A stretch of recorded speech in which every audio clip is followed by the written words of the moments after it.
It is not a good coaching behavior if the coach does not notice energy shifts, nonverbal cues, certain behaviors being present in the coaching session, emotions being present in the coaching session, and just continuous coaching without responding.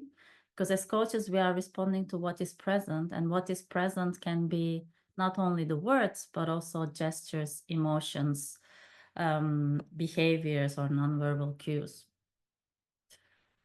We might also not do a good service to the client when we inquire them, the client says no, and we insist on doing it.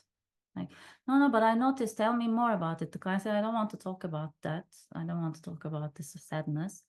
No, but yeah, tell me more about the sadness. That wouldn't be a good coaching behavior. If there's something present, such as we are sensing a certain emotion from the client and we are not sharing it, we are seeing a certain shift of energy, sensing it, we are not sharing it.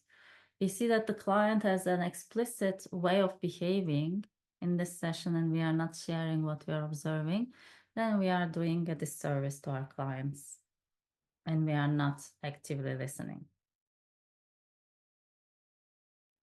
As coaches, we are present with our clients and we are noticing when something shifts. When we are noticing an energy shift, we are responding to it and sharing what we are observing and inviting the client to reflect on it. It might be that, oh, when you talked about that, I noticed an energy shift. What was happening for you? Or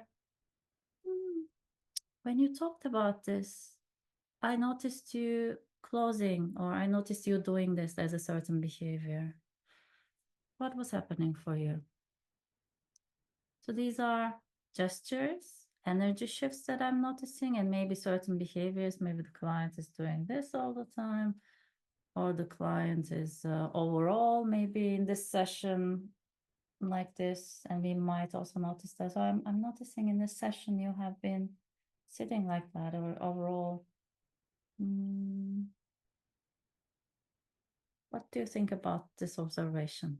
So we respond to that nonverbal cues, gestures, energy shifts, and at the same time, we also respond to the emotions. If the client say, no, I really get angry when they tell me this. And we say, okay, so you said angry. What does anger feel like for you?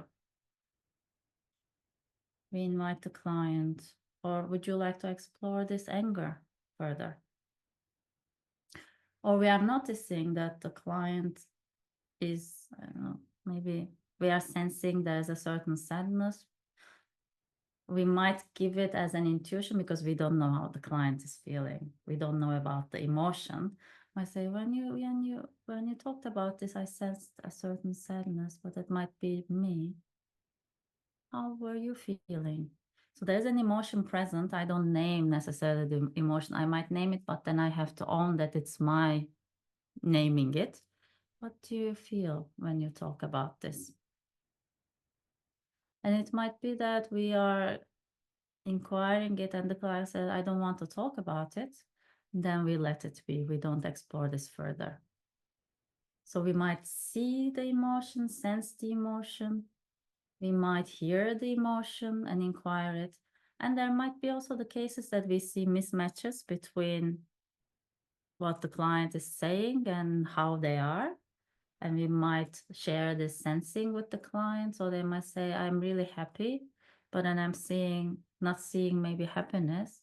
And I might reflect back. So when you said you are happy, I personally didn't sense or see the happiness. How was that feeling for you? So we might give back. That's us responding to the emotions, inquiring, and also responding to gestures, nonverbal cues, and behaviors.